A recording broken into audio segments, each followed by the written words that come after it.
Hi everyone, welcome to the Young Professionals Network. One, welcome to the Young Professionals Network first ever webinar. If you can hear me, please react with a thumbs up so I can know that you're hearing me fine. React with a thumbs up, I mean this. Thank you, Dora.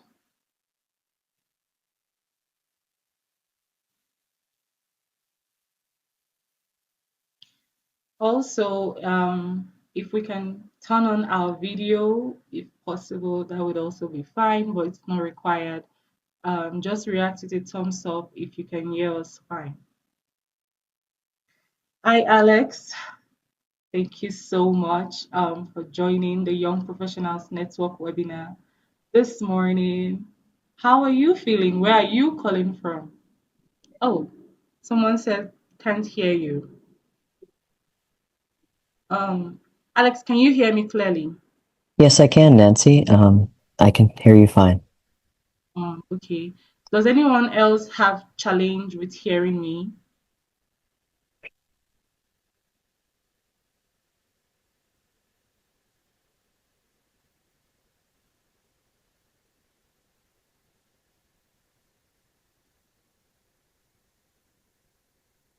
Does anyone else have a challenge of hearing me?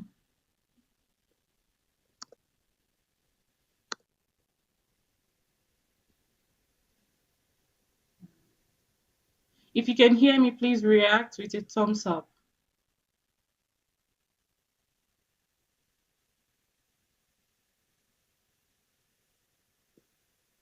Thank you very much, Dara. Thank you so much, Gergana, for dialing in. Okay, we're going to start now.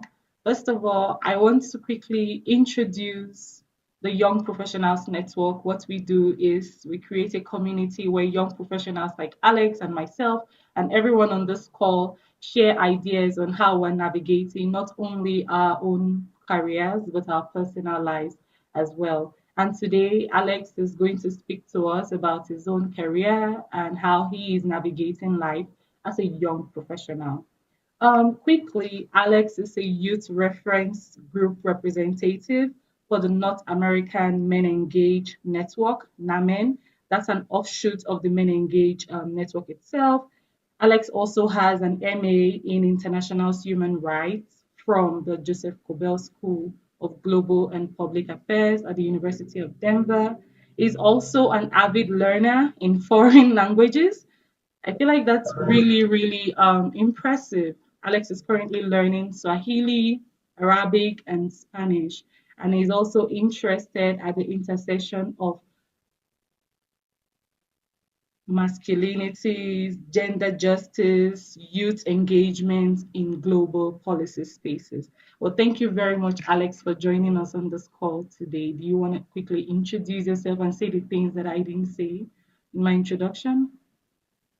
Sure. Thank you so much, Nancy. It's an honor being here today with you all and being able to attend this webinar and be able to interact and engage. I also wanted to say that I've known Nancy for a long time at the Joseph Corbell School, and she's a great mentor and friend to me. So I'm happy to be here today. Um, I am a feminist and gender justice advocate, as Nancy mentioned, and I'm also a young professional, and I am very happy to learn from y'all and engage as well. Thank you so much. Thank you very much, Alex. So to get the conversation going, I did create some questions that we'll be asking Alex. And if you have questions that you want to ask Alex, you can use the Q&A tab, or you can post the question on the group chat. Since we're not very plenty on the call, I think I can be able to manage that. But I will start us off by asking Alex a few questions, and then we can do a Q&A at the end. So before we delve right in, Alex, into global policy spaces, international conferences, and the likes that you've done, um, how did you find yourself working at the intersection that you're currently interested in, gender, masculinity, youth engagement in the first place? Like, what prompted you to take this route in your career? Well, it actually started with a moment when I was younger. Um, See, as Nancy has told you all, I'm an avid learner of foreign languages. And when I was younger, I would talk to people in their respective language, and I'd be given a lot of respect. But then at one point, I saw a young woman doing the same thing. She had the same interest, everything, but she was treated differently than I was than I ever was during that situation. I'd be treated like, "Oh, you're going to be a great diplomat when you're older." She'd be treated like, "Oh, that's cute." It's not. It's more condescending. It's. We had the same potential, but just due to her gender or the way she appeared, she was treated as lesser and less and taken less seriously. So that started my pathway into gender justice, and also the what also prompted me was the fact that I feel like everybody needs to be seen. There's this universal need to be seen across humans and society and everything. And to be seen, everyone needs to reach their full potential. And to get that full potential, gender justice is essential to that sort of equation. So those are the two reasons that have brought me to gender justice: the need to be seen, as well as my own personal experience as a younger person, seeing the reality of gender inequality, even in a subtle way. It's still impactful, and that changed my life forever. Thank you. Well, thank you so much. I feel like that's very, very powerful. Like there is like segregation, it takes this different shapes, different times. It could be like you have said, it could also be like racism or profiling people or like, judging people based on the color of their skin and the rest. So thank you for sharing that. The next question would be, so you returned, you told me about like your experience at the Men Engage conference in Nepal. Like tell us one moment or a conversation or a tension that you had whilst you were there that stayed with you and has followed you back from Nepal to the US now, and why that was like a pivotal moment for you. Oh yeah, thank you very much for asking that, Nancy. Well, at the Men Engage, we attended a conference called CREA, which was about creative avenues in advancing feminist advocacy. Um, One of the most pivotal moments I had was navigating the tension between being feeling like I want having to navigate being accountable. See, in the Men Engaged Network, we have this idea about accountability and men being accountable to feminist organizations wholly. Because if you're not accountable, then even you can result in unintended consequences from not granting other people space at the same time as wanting to be of support.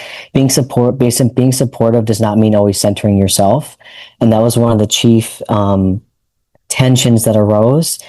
And how I dealt with that was trying to learn when to step in and when to step out. So that was a prime, I guess, dichotomy that I had to navigate. And I'm still learning. It's an ongoing process, it never ends. In Mhm. fact, it's lifelong.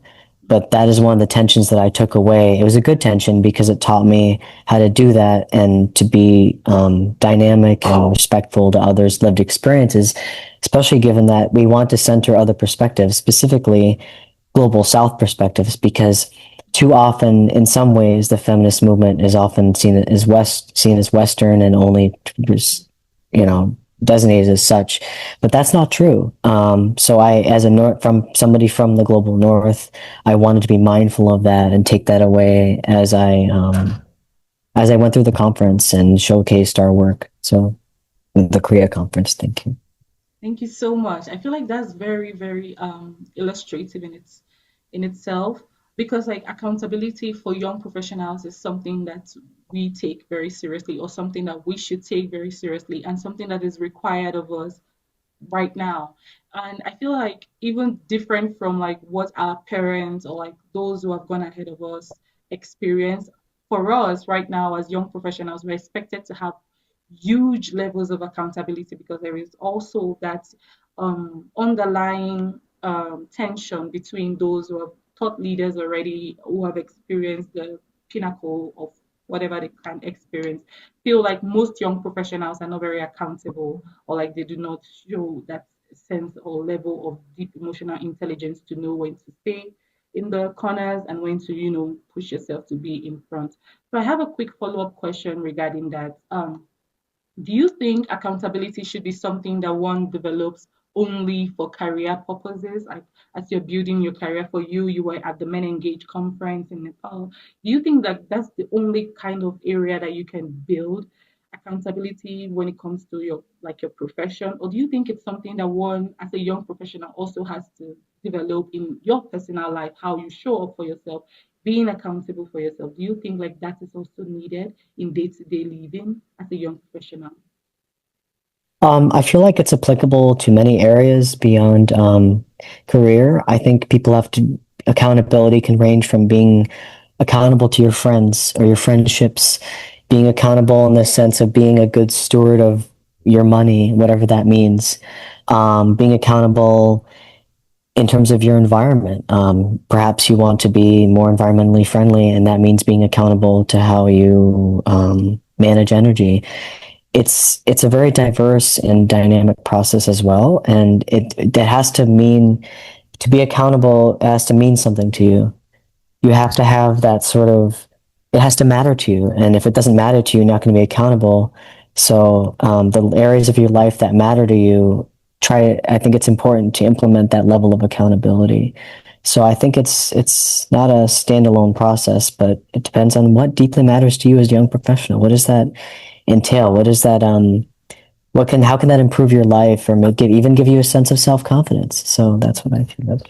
Yeah, I agree with you. Like, when you have a drive, as you've said, when you have a purpose, like being accountable to that. If like you want to work in the World Bank in XY number of years, like even from today, being accountable in how you show up for yourself, like the kind of, emotional character that you're building for yourself, resilience, adaptability, like you've done in the Men Engage and in Nepal when you were there, like also building that along the way until you get to that point where you then now implement accountability and then people can see around you that you're someone who is accountable. So thank you so much for, x-raying accountability as one of the goals for young professionals. Before we go into the next question, I would just quickly like to acknowledge those who are joining in right now. So this is Alex. He's a young professional sharing his own experiences and his own journey with us in the Young Professionals Network. If you have any question for Alex, you can use the Q&A tab on Zoom, or you can post your question on the group chat. I will ask the questions at the end of the when I've asked all the questions that I prepared for Alex, because I have a lot to learn from you today, Alex. So if you have questions, please write them down, put them in the chat, or use the Q&A tab on Zoom, and then we will get to them shortly. So Alex, another question that I have for you is, as a young professional, we've talked about this. I like to use the word young professional. Yeah, young professional.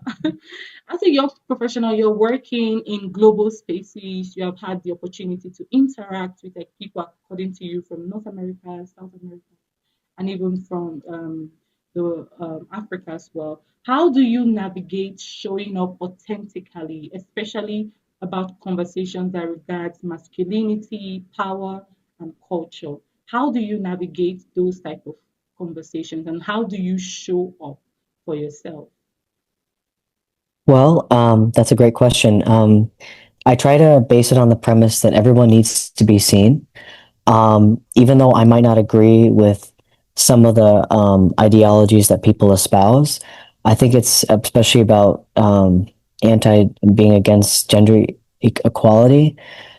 That is also something I run up against, and I don't capitulate. I try to meet them in the middle, but at the same time challenge them gently and say, look, we all want to reach our full potential. Gender inequality prevents that. Can you, and I try to put help them imagine themselves in the shoes of other people who are facing inequality, and not just gender inequality. I'm talking about racism, I'm talking about homophobia, I'm talking about all these sort of inequalities.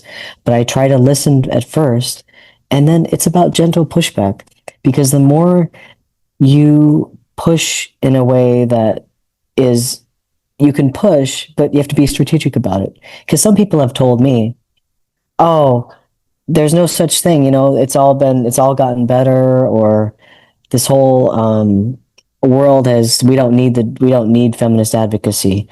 And I try to challenge them using the situation that I'm telling you about how I experienced that when I was younger with the language example. So I give them that example, and how can you imagine yourself in the shoes when someone else like you, the same talents, the same everything is treated differently? Can you try to imagine yourself? So that's how I try to communicate with them. But even in feminist spaces, there's some people who say, well, why do we want to involve men? Men are, there's no way it can help. But I try to say involving men in gender justice is essential, because without that piece, there's going to be no progress. And as a young professional, I see that having to be able to navigate that space, and like I said, emphasize the accountability aspect, because of being accountable to feminist organizations as well as to myself.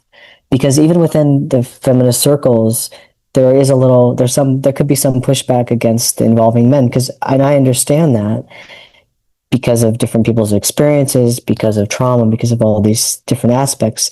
But even in spaces that support you or are quote unquote against you, you have to navigate them in a similar way in some cases. So thank you. Wow, I think this is a really, really power-packed response to the question.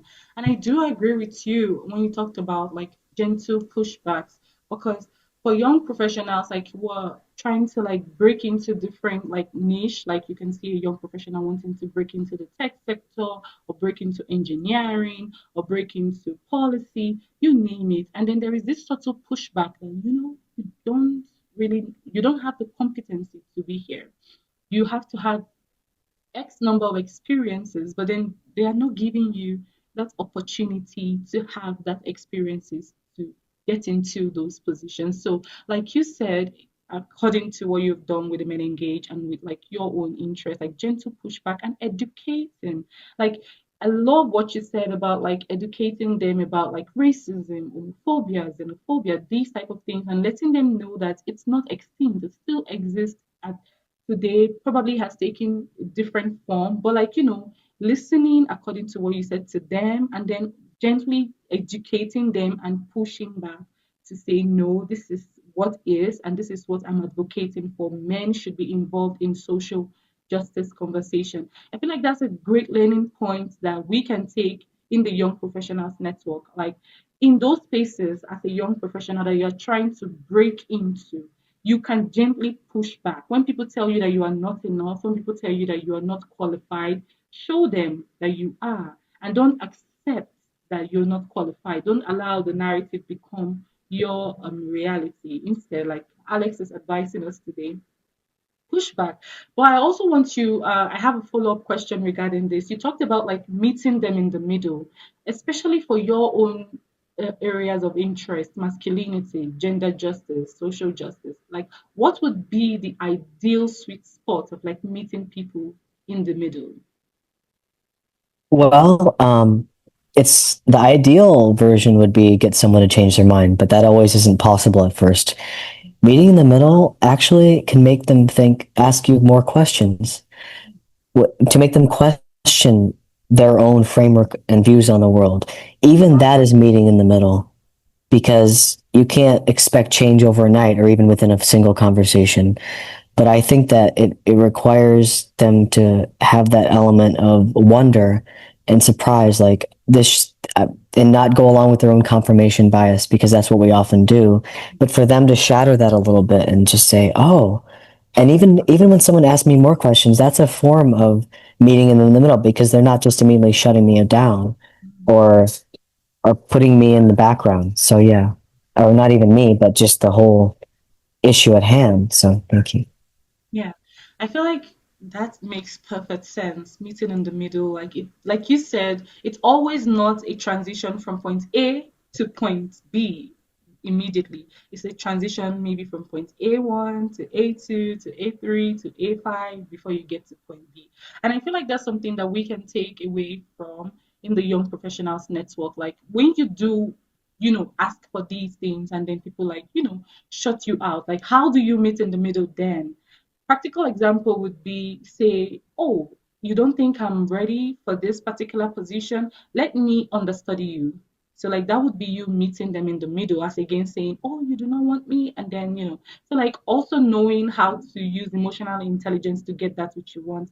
Internship, I would say, is meeting in the middle, right? So like you do not have the work experience yet, but like understudying or doing an internship shows to them that okay, you have some level of experience working in this field.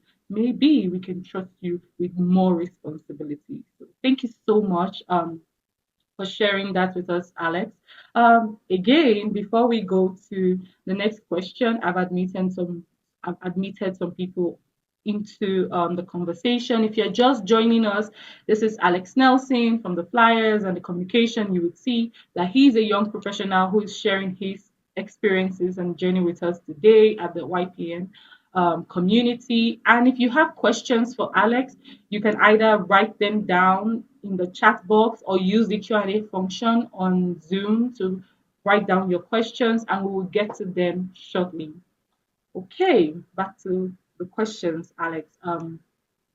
At this stage of your career, between advocacy, research, and organizing, tell us what feels clear to you and what feels unclear, because sometimes for young professionals, like people ask you, what do you want to do in 5 years time? Where do you see yourself?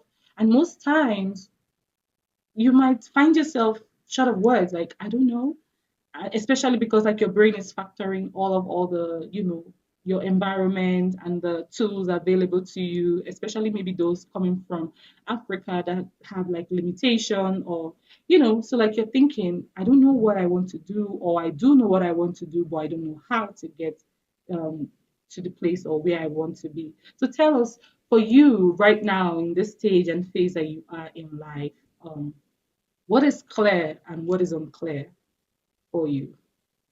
Oh, well, what's clear to me is my passion for gender justice and human rights.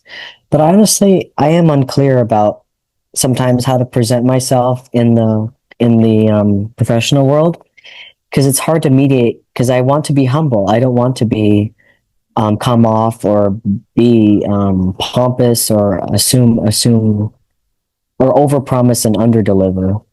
That's my biggest vulnerability that I face because I seek to give more than I take, but it's hard to do that in a way that doesn't come off in a more, I guess, yeah, like I said, overpromise and underdeliver.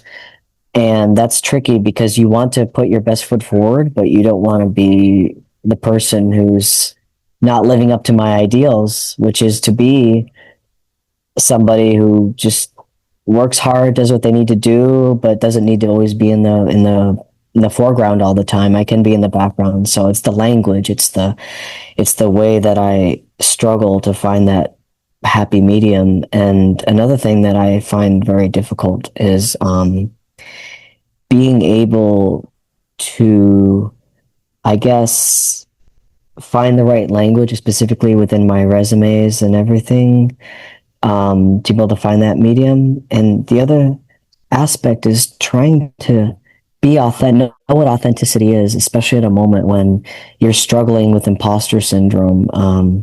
I struggle with that a lot, to be honest. And I actually had my one of my other mentors today. I was writing an application for a fellowship, and she was reading it, and she said, "It's great, but you come off as very almost downsizing yourself and not coming off as showing that you know what you're doing, even though you want to learn more." And that really struck me.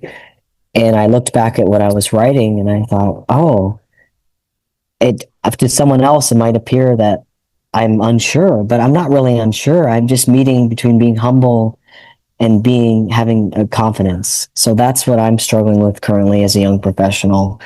So it's navigating that imposter syndrome and trying to be professional and put your best foot forward as much as possible.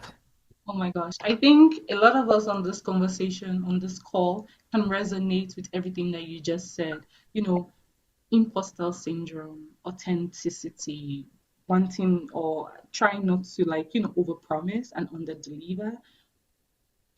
I this is like the crux of like what's one of the crux of what we face as young professionals, like wanting to sound safe. I know how to do it, I don't want to come off too strong, things like that. Wow. So thank you so much for sharing. I do have a question because now thought leaders, or people who, if you're speaking to like career professionals or people who are advising you in your career, the advice is, put your best foot forward, say it, be audacious, be daring, be bold, speak up, speak out.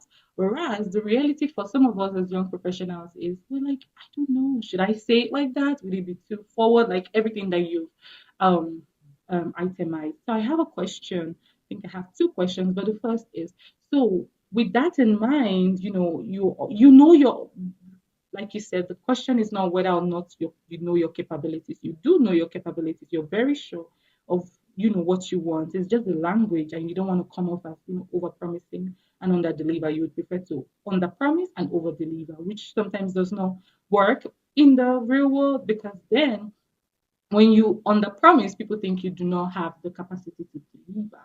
And then the ones that take a chance on you then see that. So, but for you, how are you now navigating through this challenge?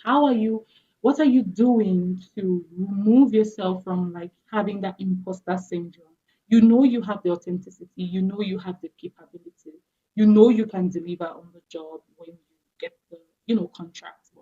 You're just like wanting to be too careful. I know we've talked about this. So, what are you doing? Like, what are the active steps that you're taking to remove yourself from this position of like, always second guessing yourself or doubting yourself or downplaying yourself?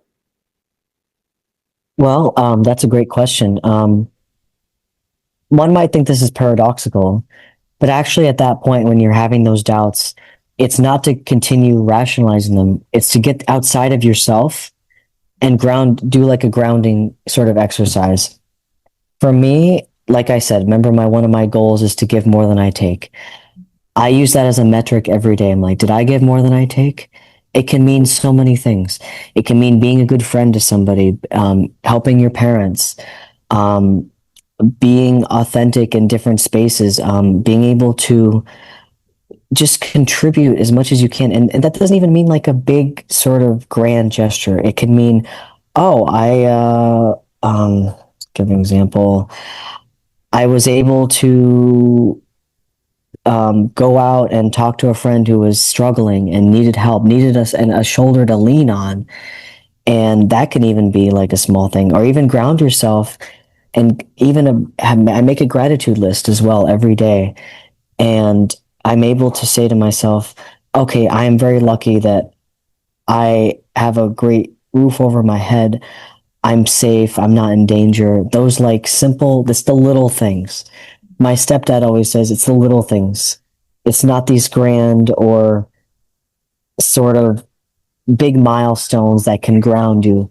So ironically, it's not about rationalizing what you're feeling at the time. It's about getting outside of yourself and seeing what matters to you. It can mean different things to everybody, but it's just trying to take yourself out of that, or looking from the outside looking in rather than struggling and mulling over what your imposter syndrome. So that's what I do as an approach to improve it and increase my engagement to give more than I take. So Yeah, thank you so much for that response. I feel like it is very all encompassing. What I hear is you saying you start. It doesn't have to be something so grand, something so big, something as minute as like gratitude, as like showing up for those around you, those in your community. And like you said, which I feel sums it up, giving more than you take, and then always, reach intro. I always get this wrong when I want to say introspection and retrospection. It always, gets, so like, retrospection essentially, like looking back when you come back home in the evening, like today, evaluating yourself, like, did I give more than I took today? So I feel like that answers the question of how to show up when that imposter syndrome comes into you as a young professional. You tell yourself, well, you know what? Let me self-select myself out. That's a very specific language now that I have used. Self-select yourself out. Because you say, I don't think I'm worthy of this, so I'm not gonna even do it. you've already self-selected yourself, and that's an imposter syndrome telling you that you're not worthy. But if you do like Alex is advising today, like he does, is if you start small and say, you know what, well, I don't think I'm ready. The thought is there, but you know what, I'm still going to show up regardless. I'm still going to do something. I'm still going to give more than I take. Over time, you begin to build confidence. You begin to build bounce back abilities, what I call it. Like when the imposter syndrome comes to you, tell them, it's away from me. I know who I am. I know what I am, and I know what I can bring to the table and what I can do. So, over time, it's just like starting small, starting from where you are right now, the little things, the small things, like showing up for those. Like, if you want to be a great public speaker in the world, if that is your goal, to be a great public speaker, to give TED Talks, to be invited to speak and motivate whole crowds, where do you start from? Start from speaking to those in your family, those in your school, those in your churches, in your communities. Like start from those places. That's how you then build a resume that will take you to those global spaces. But if you tell yourself, well, I want to be a TED Talk speaker, a global speaker, but I don't think I'm worthy. Look at X, look at Y. They're so good. I don't think I can do that. You self select yourself out and then you lose out on both ends. But if you tell yourself, that's my long term goal, and then this is my short term strategy to getting that, you start seeing ways to remove yourself from that imposter syndrome. Thank you so much, Alex, for pointing that out because I feel like it's a really, really big deal for young professionals, especially young professionals like us who are in the middle. You are neither in such a place that you're so young or you are a top leader already in your field, you're in the middle, in the I think I would say the sweet spot. But before we move on from that particular question, I do also have one question, and it's regarding the things that you said. Like, so what feels clear to you? According to you, it's your passion. Now, here comes my question. Do you think passion is enough for young professionals? Do you think having passion is enough? Um, I think it's a great start. Passion is, it can help direct you in many ways, specifically in what matters to you for a career, and not even just in career, but in life. But I feel like it's about channeling that passion. That's the big question. And I struggle with that. Like, I look for job opportunities, and it's hard to know how to channel my passion into that matches my skill sets. That's a big example. Passion can is very. It's a spark that it's the fire that creates the whole process going. But at the same time, it's the channeling of it that's the trick. How do you direct it in a way in a career? And some job titles don't always align with what you're looking for, or even your skills. And you have to honestly work on um, I get not just aligning them, but making sure that they fit or even grow your skills by doing certain certifications or, but that's always the struggle that I have, honestly. But passion is definitely can help get you through. It can get you through long work nights. It can get you through. It's actually brought me to do these projects. It's the fuel, but you also need that channeling element to direct it in a way that'll make you more effective as a person and as a professional. I agree. I think you sum it up so well. Like passion will get you going, it will get you started, but then you need strategy as well on how to, like you said, you hinted on like talking, getting certifications because like for your passion, like maybe there is not one particular position that ties everything that you're looking for in one role. So, but then if you take certification courses, you can be able to like, start from somewhere back to like the points that we made previously about starting small and starting from somewhere and then building and to the point that you becomes the thought leader who creates that exact type of position for people who are coming behind you. So yeah, thank you so much. So like he said, to recap, passion is the fuel, but you need strategy to be able to fully succeed. Um, so one of my last two questions before we get into the Q&A, if we have any, is as you prepare, you told me about you're going to Zambia very soon. As you prepare to go to the Human Rights Conference in Zambia this June, how are you thinking about growth, not just professionally, but personally? And what would you tell us, young professionals like you who are also in the middle? What would you tell us to, prepare for? Hmm, that is a great question. Being in the middle doesn't mean that you're not making progress. Maybe it's a time of trying to calibrate and question what your goals are in life. But quite often, people think being in the middle is like synonymous with being stuck. But I think it also could be a time of regrowth and, like I said, recalibration and being able to find out what matters to you. It's a sweet spot, like Nancy said. It's that time to figure yourself out, and that doesn't mean that it's just because it's a different time frame doesn't mean that it's a failure or you're not making progress. And I also ask myself this as a person in this middle of this process is, did I make progress today? And that, like I said, can mean many things. It can mean attending a meeting that was very productive. And it can, it doesn't mean that, like I said, it doesn't have to be grand. And this is a time to find yourself and be able to forge your way forward and also be gentle with yourself and don't be hard on yourself in the sense that you're not ahead of other people or you're behind. That's always a big thing that's always been an issue for me, comparing myself to other people.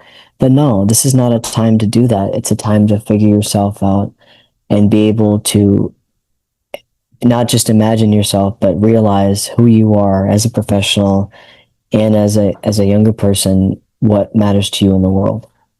Oh my gosh, thank you so much, Alex. I'm learning so much from you. Thank you. I hope we're all learning. If you're liking everything that Alex is saying, please you can react with the thumbs up or the love thumbs up on, because I feel like he's giving me like really, really great nuggets right now. So thank you so much. So essentially, we shouldn't think of growth as, you know, a destination, something that, oh, you've not gotten there yet, and then you begin to, like you said, beat yourself up and think, oh, you have been left out or you're not doing something right. Instead, growth should be seen as a journey, according to how you've described. It should be seen as a journey, a time to recalibrate, to regroup yourself. Every time as you're going, you make one decision. If it's positive, good, on to the next. If not, you come back to the drawing table. What did I do wrong? What did I do right? How should I improve? And then continue growing as a young professional. So don't see growth in your personal and professional life as a destination. Instead, it's a journey taking you somewhere. So thank you so much for sharing, Alex. I think that's how you're going into the Human Rights Conference, to see growth as a journey. Thank you so much. I do have one final question before we move on to the Q&A, if any, is, tell us one belief that you have as a young professional about success or impact that you've had to unlearn as you grow in your journey. I know we talked about like educating people, for example, in your own areas of specialization, like gender justice, masculinity. You've had to like interact with people who are like strong, differing opinions. And even though like you listen to them, you still try to like educate them about the all importance of this particular topic. But for you, generally in your profession and your areas of interest and in your daily life, what are the things that you have had to unlearn as you progress in your journey? And what's, let me know, let me, I hope the question is not overloading you too much, because it's like a two-part question. One is, what have you unlearned as you grow in your professional and personal life? And also, what do you believe accounts for success in at the stage you are in right now? Well, I'll answer the first one. I've had to unlearn a lot of, they're actually interrelated, these questions, about what success is. It's not a grand, culmination in your life. It doesn't mean that you grow, it's not lateral. Success is can be bumpy almost. You you can have highs and lows, but it all matters in terms of making progress. I think that's the whole point. I think that success and oh, success and being who you are also important. You don't want to capitulate to values that you don't believe in order to reach success. I think that's another thing. You have to align your values with what matters to you as a young professional, because in the end, those are the values that you carry with you your whole life. And let's say you want to, like me as a human rights professional, or budding professional, let's just say, I seek to carry on to these values, even if I might not make like as much money as someone else in a different profession. Those values matter over everything else. And to me, success is measured in what you believe in and who you are, rather than merely, I mean, of course, making a paycheck is very important as it is to all of us, but it's also about being true to yourself, whatever that means to you. And I think that success and the lateral or the linear version isn't also applicable as well, because even success can mean realizing you made a mistake. If you don't realize you made a mistake, then you can't improve. It doesn't mean it's a dip or a low end or a low point. It actually, growth doesn't always mean that you reach the pinnacle of your life and career. Can mean that atonement for something you did wrong. It can mean seeing that you made not a good decision in a workplace. It can mean seeing, oh, I wasn't as good of a friend as somebody. How do I make it up? It can mean a lot of things. So I hope I answered both of them, but that is my response. I feel like this is a very, very good holistic response to this question. I never thought about that because, like, we always think success is, oh, you've done this, you've done that. But, like, you saying we even have to unlearn what success is, I feel like it's so powerful. And like you said, what does success mean to you as an individual, as a young professional navigating through life? Is it like, oh, you think when you have attained this position, you have gotten to this part or this height in your career, that then makes you successful? Or according to what you also said is, oh, I didn't really interact with this friend very well. I want to do better. Is that success for you? I'm learning a lot, and thank you so much for sharing that. Like sharing that success, we have to unlearn what we think success is, because then that puts pressure on you as a young professional, because you think success is, oh, you becoming the president of the United States or president of Nigeria. That's success to you. Whereas it could just mean coming home and brewing a hot cup of coffee, sitting in front of your TV, watching a good movie that you've been putting off for days, that could be success to you. And like what you also said, like aligning your values. It doesn't have to be monetary all the time, like aligning your values. So like removing, and like you said, I think it also ties back to all the questions and the responses that we've been given. Like this would also help you remove the imposter syndrome when you take life one step at a time, when you find joy in the everyday living as a young professional. So thank you so much for sharing. Alex, I've learned a lot from your responses.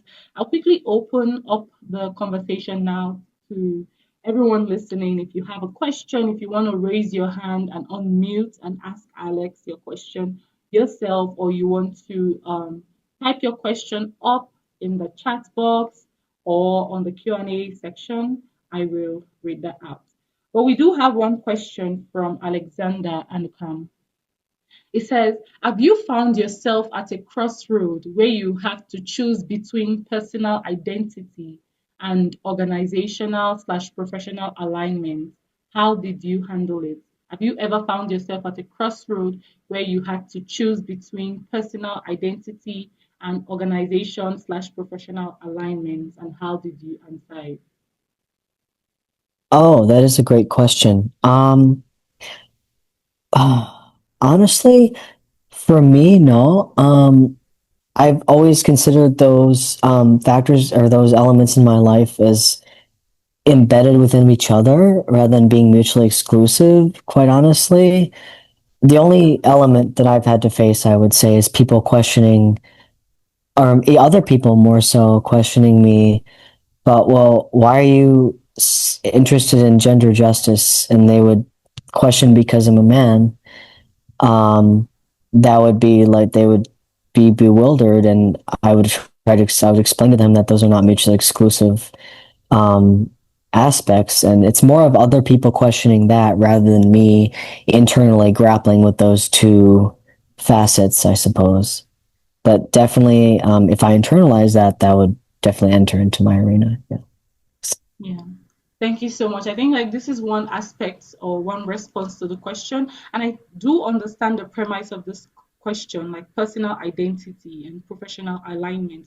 You can find yourself in, say, for an organization that values XYZ, and you took the job in the beginning, when you read through the website of the job, they tell you like these are our values, but then the reality on ground when you start working almost different from like what was described in the website or in the job description, and then you find yourself at a crossroad like should I or should my personal identity, my personal values, should it trump what this organization is asking of me right now? I think this is very relatable to people coming from Africa.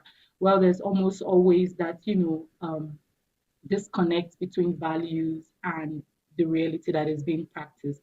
So I do feel like, you know, in response, what I would say to that particular question is it depends on like the stage that you are in life at that time. Like you can be very strategic. And if it is to the point where your professional alignment, organizational alignment is eating away from who you are as a person, regardless of what it is that the monetary benefits or like the prestige that you're getting from that particular position, I would say to remove yourself from that situation. But if it is to the point where it is not detrimental and damaging, then you can hold on to that position as a scaffold whilst you, because like we're talking about reality here, like this is like everyday living, it's not abstract. These are decisions that we have to make day to day. You have to pay rent if you're living alone as a young professional. I guess majority of young professionals these days live alone. You have to pay rent, there are bills piling up, so you need that money as well. You need the salary from the particular job or organization that you're working at, so and you need to also survive essentially. So if it is to the point where it is not detrimental, even though like like we said, meeting in the middle, right? You can compromise a little, but if it is to the point where it is extremely detrimental, which would only you would determine, then I would say removing yourself from that situation. But that's a very, very great question. Thank you so much. His name is also Alexander. So you see, we have a lot of Alexes. Apologies for me not understanding the content of the question. That's on me. No, you did. You answered it on the one hand, and then there is like a two-pronged approach to the question. We have another question here. It says, "Hi, Alex. How do you combine romantic relationships or marriage with taxing goals and objectives you have set for yourself? How do you combine your career essentially and your personal like relationship life?" How do I, can you repeat that? I'm sorry. How do you combine your career, like your goals? You have taxing goals that you have set for yourself to attain for your career.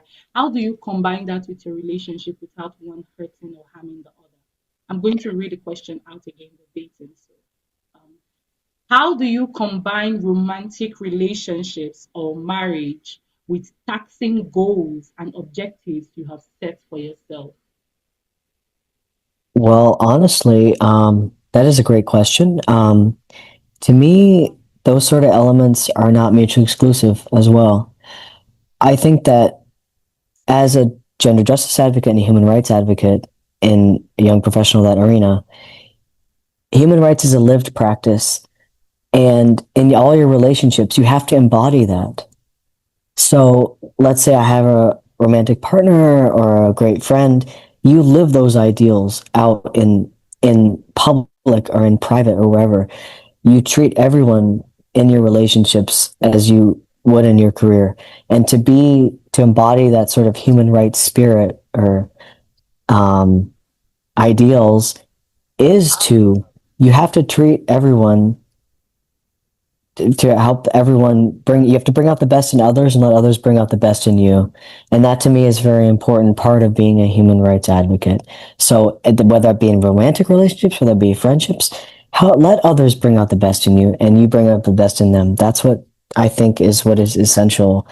And like I said, in my career path, being that human rights advocate is about helping people reach their full potential and helping others feel seen. And if you feel help other people feel seen in your romantic relationships, that you're in the bonus round, I think that is, oh, sorry, that is a a must. And if that doesn't happen, then you have a wall between the other person.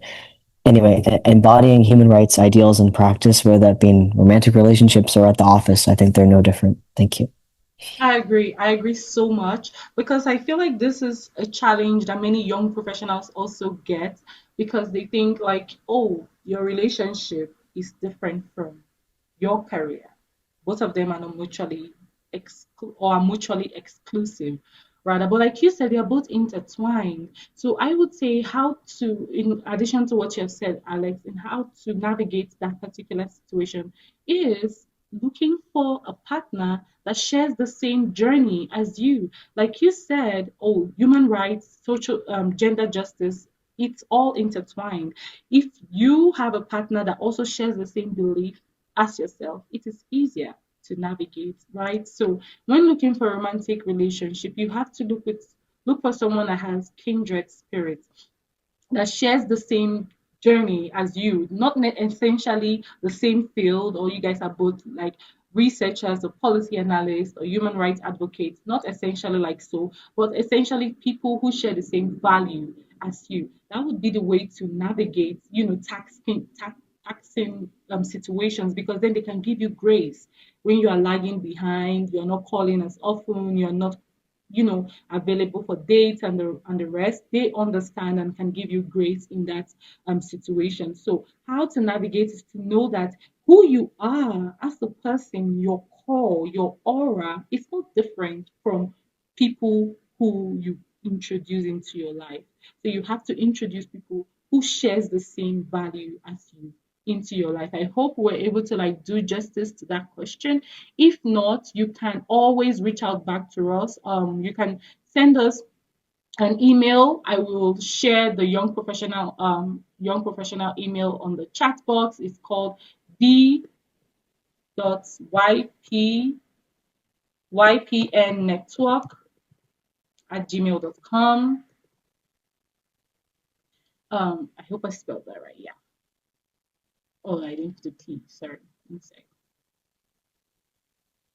So ypnnetwork@gmail.com. So that's the email for the Young Professionals Network. You can reach back out to us with this question, give more context, and oh, I think I shared it to one person. Sorry.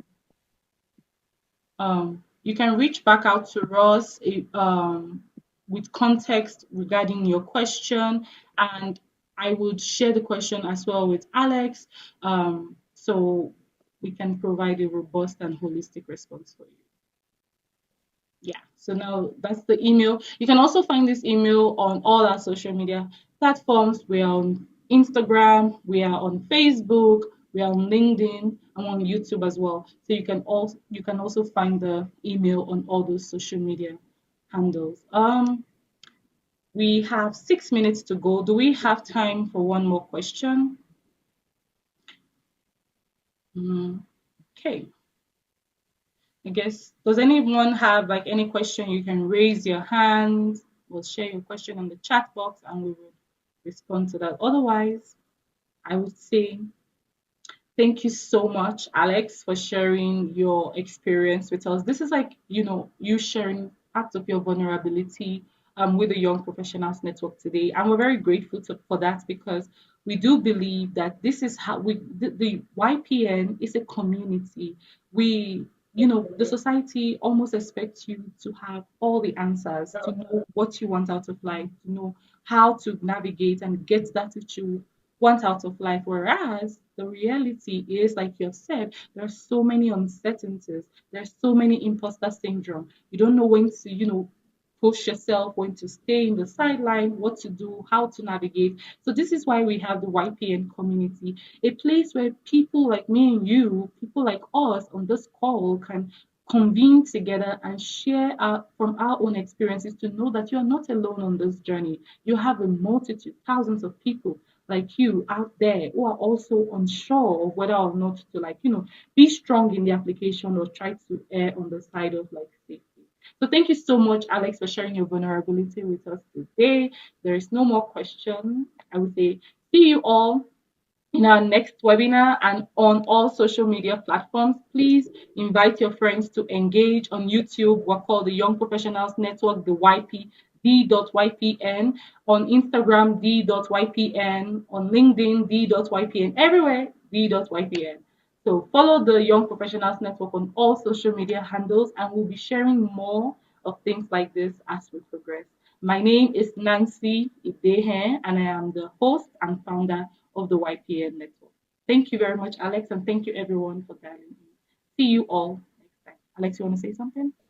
Yes, I just want to say it's been an honor being here today. And I want to say, Nancy, you're a great mentor and friend, and I'm honored to be able to know you as a person. And it's really great. And I'm happy that everyone here today, it means a lot to me that you're all here today. And I hope to learn all from you all as well. So thank you so much. It's an honor. Thank you. Thank you very much. All right.